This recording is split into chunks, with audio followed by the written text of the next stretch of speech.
Hello students, good morning to all.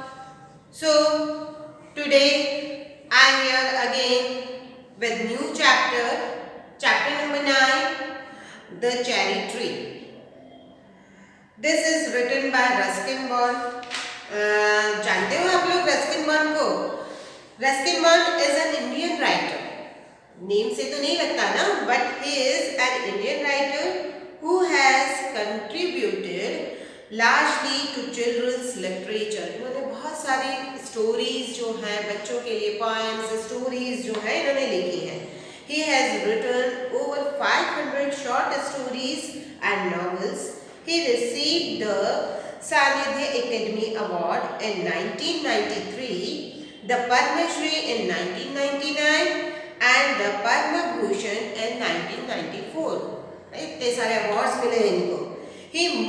His most famous works include The Room on the Roof and The Adventures of Rusty. So, in this story, the writer is saying that one day when Rakesh was 6, एक बार जब राकेश कितने years का था? Only 6 years का था. He walked home from the Mussoorie बाजार eating cherries. वो मसूरी बाजार से होता हुआ अपने स्कूल से घर की तरफ जा रहा था. They were a little sweet, little sour, small, bright red colors which had come all the way from the Kashmir Valley. अब चेरीज कैसी थी? थोड़ी खट्टी, थोड़ी मीठी और बिल्कुल ब्राइट रेड कलर की, डार्क रेड कलर की चेरीज थी जो पूरी कश्मीर वैली में सब जगह मिल रही थी. Here in the Himalayan foothills where Rakesh lived, there were not many fruit trees. और हिमालयन हिल फुटहिल्स पर जहाँ राकेश रहता था वहाँ पर ज़्यादा फ्रूट्स के पेड़ नहीं थे. The soil was stony and the dry cold winds stunted the growth of most plants. अब वहाँ की ज़मीन देखो कैसी होती है, जो इस तरह की सॉइल होती है ना जिसमें नीचे स्टोन्स होते हैं, स्टोनी सॉइल जो होती है, तो वहाँ पर पेड़ पौधे अच्छे से पनप नहीं पाते, अच्छे से डेवलप नहीं हो पाते हैं. तो वहाँ की सॉइल जो थी इसी तरह की थी और कोल्ड विंड जो ठंडी हवा वहाँ पर चलती थी वो भी उनकी ग्रोथ को रोकती थी, यानी वहाँ पर पेड़ पौधे अच्छे से पनप ही नहीं पाते थे. तो Rakesh lived with his grandfather on the outskirts of Mussoorie.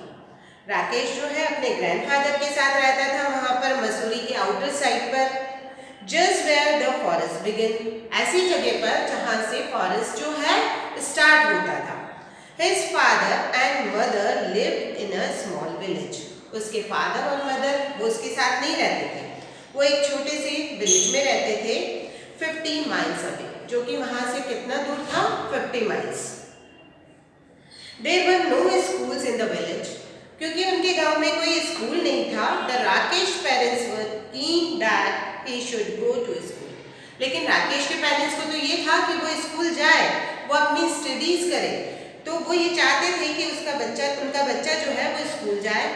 As soon as he was of school-going age, they sent him to stay with his grandfather in Mussoorie. जैसे ही वो स्कूल जाने लायक हुआ, उसकी एज इतनी हुई कि वो स्कूल जा सके, तभी उन्होंने क्या किया, अपने उसके ग्रैंडफादर के पास मसूरी उसको वहाँ भेज दिया. Grandfather was retired forest ranger. अब ग्रैंडफादर राकेश के ग्रैंडफादर जो है फॉरेस्ट रेंजर थे जो कि रिटायर हो चुके थे. He had a little cottage outside the town. उनका एक छोटा सा कॉटेज था टाउन के आउटसाइड में. Rakesh was on his way home from school when he bought a cherries. Rakesh जब स्कूल से घर आ रहा था तभी उसने रास्ते में से क्या खरीदी? चेरीज खरीदी. जैसा कि पहले भी बताया था कि वो चेरीज खाते हुए घर की तरफ जा रहा था. He paid 50 पैसा for the bunch. और पूरा बंच चेरीज का उसने कितने में खरीदा? 50 पैसा में. It took him about half an hour to walk home. घर पर जाने के लिए उसको करीब आधा घंटा लगता था. And by the time he reached the cottage, और जैसे ही वो कॉटेज पहुंचा, there were only 3 cherries left, यानी वो चेरीज का पूरा बंच खत्म कर लिया था, सिर्फ 3 चेरीज उसके पास बची थी। हैव अ चेरी ग्रैंडफादर, पहुंचते ही उसने अपने दादाजी से कहा आप भी चेरी लीजिए। As soon as he saw his grandfather in the garden, जैसे ही उसने गार्डन में अपने दादाजी को देखा, grandfather took one and Rakesh promptly ate the another two. दादाजी ने तो सिर्फ एक चेरी ली और राकेश जो है एक बार में ही उसने दूसरी जो दोनों चेरीज थी वो उनको खा गया। He kept the last seed in his mouth for some time. उसने वो लास्ट सीड जो है उसको अपने मुंह में काफी समय तक रखा, कुछ समय के लिए रखा, and rolling it round and round and his tongue until all the time had gone. अब जैसा कि होता है कोई भी ऐसी चीज, हम कोई भी ऐसा फ्रूट हम खाते हैं तो उसका सीड जो है जब तक कि उसका टेस्ट पूरा खत्म नहीं हो जाता हम उसको अपने मुंह में ही रखते हैं। तो इसी तरह से भी उसने किया, उसने भी जो लास्ट सीड जो था उसको अपने मुंह में रखा और उसको जीभ से घुमाता रहा जब तक कि उसका टेस्ट जो है पूरी तरह से खत्म नहीं हो गया। Then he placed the seed on the palm of his hand and studied it. और फिर उसने अपने पाम पर, अपनी हथेली पर उस सीड को रखा और उसको बहुत अच्छे से देखने लगा, उसको बहुत अच्छे से स्टडी करने लगा कि किस तरह का सीड है ये। Are cherry seeds lucky? asked Rakesh. Rakesh ने अब अपने दादाजी से पूछा क्या चेरी सीड्स लकी होते हैं? Of course, दादाजी ने भी आंसर दे दिया, हाँ वास्तव में होते हैं। Then I will keep it, तो मैं इसे अपने पास रखूंगा, मतलब मैं इसे अपने पास संभाल कर रखूंगा। Nothing is lucky if you put them away. If you want luck, you must put them to some use. सिर्फ रखने से कोई चीज लकी नहीं हो जाती, अगर आपको उसको लकी बनाना है तो आपको उसका अच्छा यूज करना पड़ेगा। What can I do with the seed? तो उसने पूछा कि मैं सीड का क्या कर सकता हूँ? तो दादाजी ने कहा प्लांट इट, इसे प्लांट कर दो, इसे उगा दो। So Rakesh found a small spade and began to dig up a flower bed. वो लाया खोदने का एक इंस्ट्रूमेंट और उससे उसने एक छोटा सा गड्ढा बनाया, जैसे फ्लावर की कैरी के लिए बनाते हैं वैसा। Hey, not there, said grandfather. अब ग्रैंडफादर ने कहा कि यहाँ नहीं उगाना है इसको, यहाँ पर भी नहीं इसको प्लांट करना है। I have sown mustard in that bag. मैं यहाँ पर क्या उगाऊंगा, यहाँ पर मैं मस्टर्ड सीड डालूंगा, मैं यहाँ पर सरसों उगाऊंगा। Plant it in the shady corner where it won't be disturbed. तो मैं इसको कहाँ पर उगाना है? वो शेडी कॉर्नर, वो कॉर्नर दिख रहा है जहाँ पर छाया हो रही है, वहां पर तुम्हें इसको उगाना है क्योंकि वहां पर इसको कोई डिस्टर्ब नहीं करेगा। Rakesh went to the corner of the garden where the earth was soft and gliding. अब राकेश उस कॉर्नर में गया जहाँ पर उस गार्डन के, और जहाँ पर अर्थ जो है वो सॉफ्ट थी, यानी वहाँ पर स्टोनी सॉइल नहीं थी, वहाँ पर सॉइल इस तरह की थी जो कि उपजाऊ हो। He didn't have to dig, उसको खोदने की भी जरूरत नहीं पड़ी। He pressed the seed into the soil and it went right in.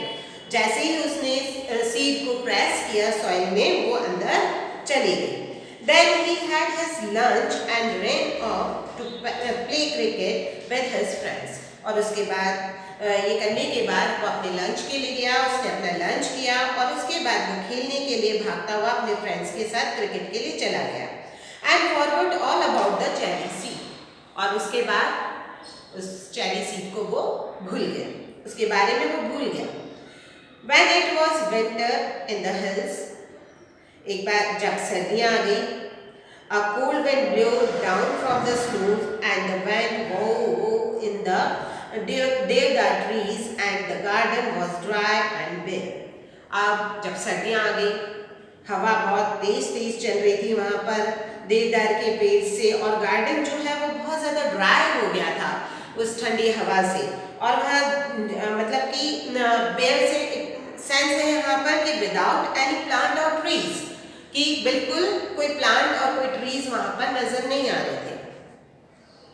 अब उस दिन शाम को देखो, in the evening grandfather told Rakesh stories about people who turned into animals, ghosts who lived in trees, beings that had germ and stones and wept. अब दादाजी जो है वो क्या करते थे, राकेश को रात के समय कहानियां सुनाते थे, स्टोरीज सुनाते थे। किस तरह की स्टोरीज? उन पीपल की स्टोरी सुनाते थे जो कि किसमें चेंज हो गए, turn into animals and ghost, जो गोस्ट में बदल गए हैं, एनिमल्स में बदल गए हैं और अब आज वो कहाँ रहते हैं, उन पेड़ों पर आकर रहते हैं। तो उनकी कहानियां गोस्ट को सुनाते थे। In return, Rakesh would read to him for the newspaper, और राकेश जो है रिटर्न में क्या करता था, उनके लिए न्यूज़पेपर पढ़ता था। They knew it was spring when the wild duck flew north again to Siberia. उन्हें ये बात भी पता थी कि अब स्प्रिंग आ चुकी है, बिकॉज कैसे पता चला उनको कि जो वाइल्ड डक्स थी वो किस तरफ के लिए उड़ने लगी थी, नॉर्थ की तरफ उड़ने लगी थी, साइबेरिया की तरफ। Early in the morning, Rakesh saw the V-shaped formation of the ducks flying northwards. अब उसने क्या देखा, मॉर्निंग में राकेश ने ये देखा कि V-shaped formation जो है डक्स का वो किस तरफ उड़ रहा है, नॉर्थवर्ड्स की तरफ उड़ रहा है। यानी वो V शेप में देखा है आप लोगों ने बर्ड्स को इस तरह से उड़ते हुए, तो इस तरह से वो उड़ रहा था, नॉर्थ साइड की तरफ जा रहा था। One morning in the garden, he bent to pick up what he thought was a small twig, and found to his surprise that it was well rooted. एक दिन सुबह सुबह उसने क्या देखा गार्डन में, जब वो नीचे झुका उसने देखा कि एक छोटा सा ट्विग मतलब स्मॉल थिन ब्रांचेस, छोटी छोटी सी टहनियाँ, छोटी छोटी सी ब्रांचेस जो है वो जमीन में से निकल रही थी। उसने पाया कि वो पूरी तरह से वेल रूटेड थी, मतलब उसके अंदर जड़ें भी नीचे की तरफ आ चुकी थी। He stared at it for a moment. उसको देखता रहा, वो घूरता रहा कुछ क्षण तक। Then ran to fetch grandfather calling. और फिर वो फटाफट से दादाजी को बुलाने के लिए भागा। उसको बहुत एक्साइटमेंट हो रहा था क्योंकि उसका जो चेरी सीड जो है वो उग गया था। दादा, come to look, the cherry tree has come up. दादा आओ देखो, चेरी सीड जो है वो ऊपर आ गया है, यानी उसमें से कुछ अंकुर जो है वो फूटने लगे हैं। What cherry tree? said grandfather. Grandfather को भी सरप्राइज हुआ, क्या चेरी ट्री वास्तव में उग गया है? Who had forgotten about it? वो तो उसके बारे में भूल ही चुके थे। The seed we planted last year, look, it's come up.